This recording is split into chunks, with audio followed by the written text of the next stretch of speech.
반갑습니다. 여러분, 프로토 교수입니다. 스포츠 모든 경기를 매일 분석 및 조합 픽 공유 중에 있습니다. 영상에 공개되지 않는 정보들도 정보방에 입장하시면 확인하실 수 있으니 참여를 희망하시는 분들은 영상 하단 고정 링크를 통해서 아무 조건 없이 자유롭게 참여가 가능하니 많은 참여 부탁드리겠습니다. 첫 번째 경기는 비셀 고베 대 아비스파 후쿠오카 한번 살펴보겠습니다. 고베는 지난 시즌은 실망스럽기 그지없었습니다. 이니에스타, 보얀 등 유럽에서 뛰는 유명 선수들을 엄청난 자금력을 바탕으로 데리고 있었음에도 불구하고 최하위까지 떨어지면서 강등의 위협을 겪다가 겨우 살아나는 모습이었습니다. 바르셀로나 선수들을 대거 데려온 것에서 알 수 있듯이 고베의 원래 플랜은 자신들이 점유율을 가져오면서 주도하는 게임을 만들려고 하죠. 그러나 전임 감독 2명은 점유율에 집착하다가 팀의 밸런스를 잃고 말았고, 고베를 잘 알고 있던 요시다 감독이 부임하고 나서야 팀의 밸런스가 괜찮아진 모습입니다. 다만 수비에서는 고바야시의 셀틱 이적으로 인해 센터백 뎁스가 2명으로 줄어버린 것은 상당한 악재죠. 지공을 주로 쓰던 팀이라 활동량과 기동성이 뚜렷하지 않은 모습입니다. 때문에 라인을 내리고 극단적인 수비를 추구하는 후쿠오카에게는 득점을 기록하기 어려워하는 양상을 자주 보여주는 모습이었습니다. 요시다 감독이 닭공보다는 밸런스를 상당히 신경쓰는 타입이기에 밀집 수비를 돌파할 수 있는 뾰족한 공격적인 수를 만들어낼 수 있을지도 의문이고, 기본적으로는 저득점 양상을 생각하는 편이 좋겠습니다. 후쿠오카는 리그에서 가장 수비적인 팀이라고 할 수 있겠습니다. 올 시즌 수비적으로 운영하는 팀들이 전반적으로 좋지 못한 성적을 거둔 가운데 후쿠오카 역시 14위에 머무르면서 강등을 면한 것에 만족해야 했습니다. 다만 리그에서 가장 수비적인 감독인 하세베 감독과의 동행을 선택한 상황이라 팀의 기조가 바뀔 것 같지는 않은 상태. 후쿠오카는 라인을 극단적으로 내리고 경기의 템포를 일부러 죽이는 모습도 많이 보여주는 팀입니다. 기반의 전술로 상대가 올라올 때까지 기다렸다고 위험 지역 안에 들어오면 강하게 압박을 가하는 스타일입니다.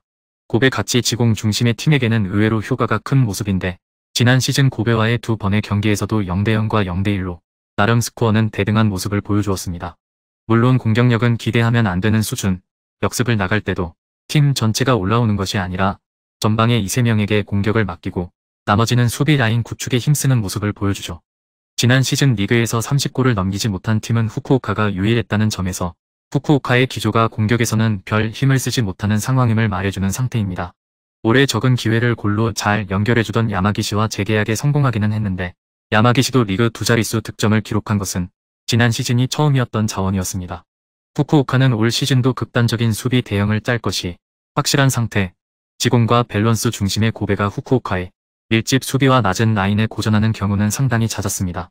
물론 고베가 지난 시즌에 비해 초반부터 안정적인 경기력을 보여줄 가능성은 높은 상황이며, 후쿠오카의 공격도 고베에게 위협이 될 정도로 날카롭다고 보기에는 어려운 상태.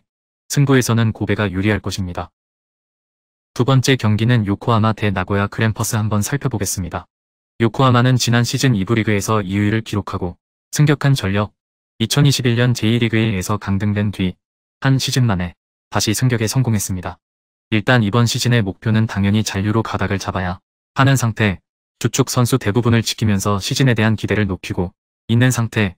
일단 잔류를 위해서는 수비가 단단해야 한다고 생각했는지 은두카와 큐에이를 영입하면서 수비 라인 뎁스를 늘리는 모습이었습니다.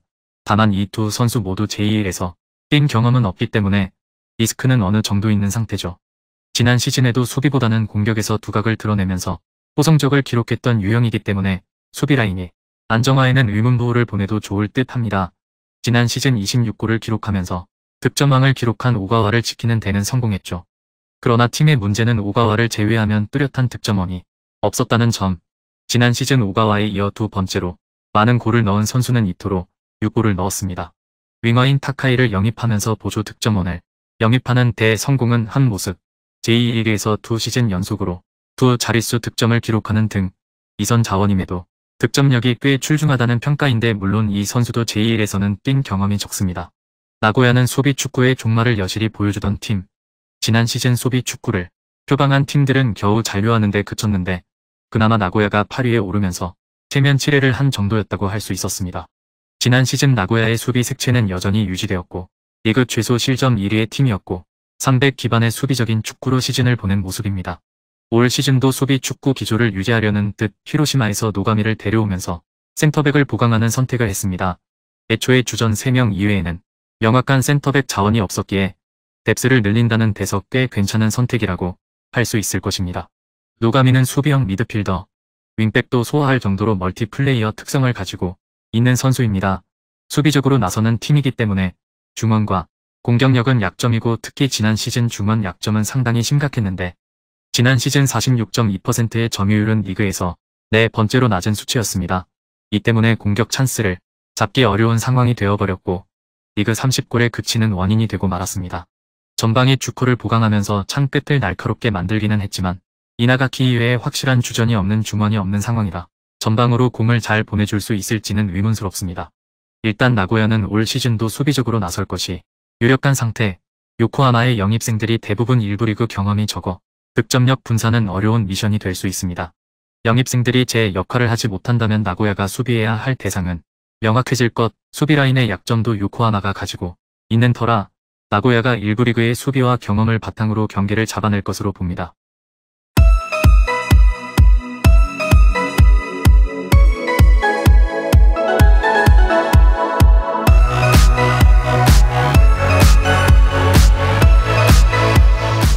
세 번째 경기는 가시와 레이솔 대 간바 오사카 한번 살펴보겠습니다.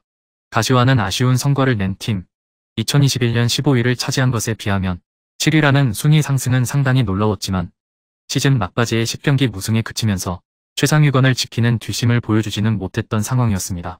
시즌 중반까지는 최소 실점 2위에 오르는 등 단단한 수비를 바탕으로 리그 선두까지 차지하는 모습을 보여주었지만 마지막 10경기에서는 경기당 실점이 2골이 넘었죠. 올 시즌에는 수비진의 대폭 변화를 가져가고 있는 상황이기 때문에 시즌 초반에는 조직력 문제로 다소 헤매는 상황이 생길 가능성이 있습니다. 일단 시즌 초반에는 지난 시즌 구축한 시스템으로 견뎌내야 합니다. 공격진의 뎁스는 좋은 편이지만 마지막 리그 5경기에서 3골에 그쳤을 정도로 시즌 후반에는 수비와 함께 뒷심을 보여주지는 못했었죠. 사실 공격진의 퀄리티 자체는 좋은 편인데 영플레이어상 수상자인 호소야의 성장세와 침투가 좋은 무토도 공격진의 힘을 더해줄 수 있습니다. 그러나 리그를 압도할 만한 수준은 아니라는 평이 중론이고 이렇게 되면 지난 시즌과 비슷하게 사비오에게 꽤 많은 짐을 지어야 하는 상태라고 할 수 있습니다. 간바는 15위로 겨우 잔류에 성공했던 시즌 최종 라운드까지 가는 피말리는 강등 경쟁에서 겨우 살아남았고 시즌을 앞두고 감독을 교체하면서 새 판짜기에 들어간 상황입니다.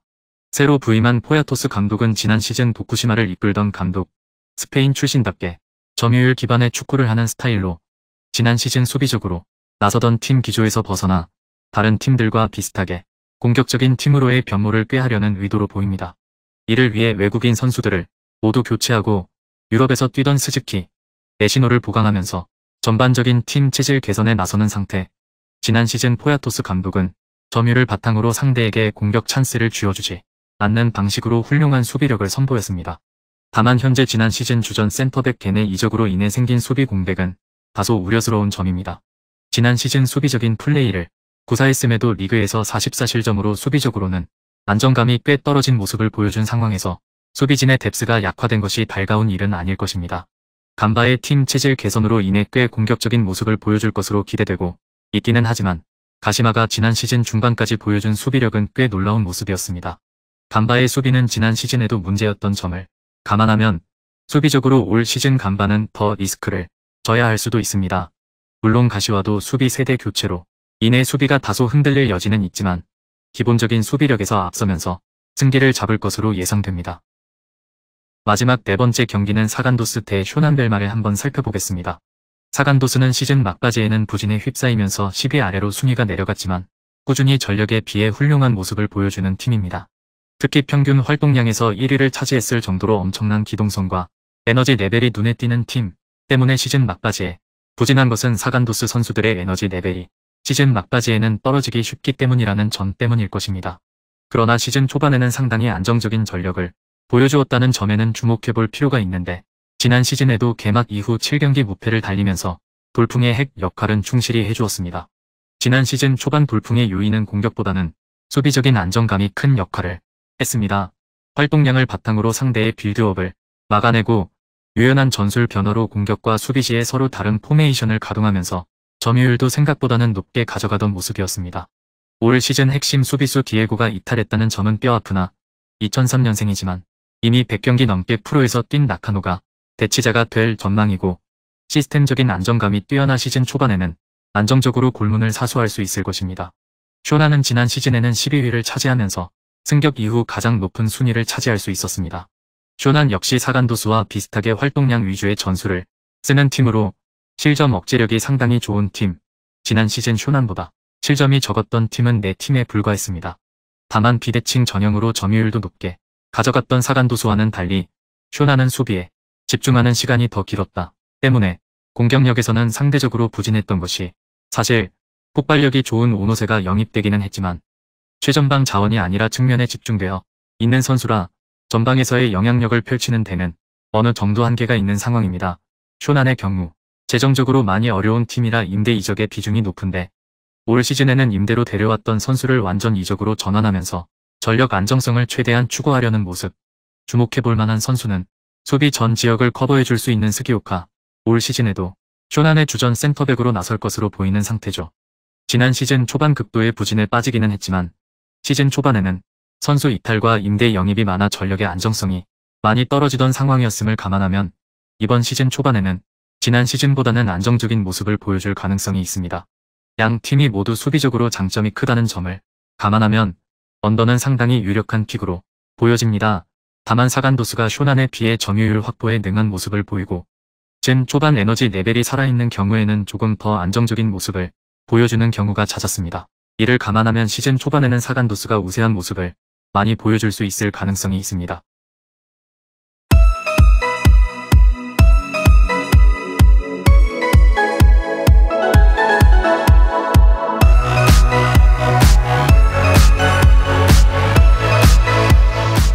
금일 경기들은 이렇게 알아보았습니다.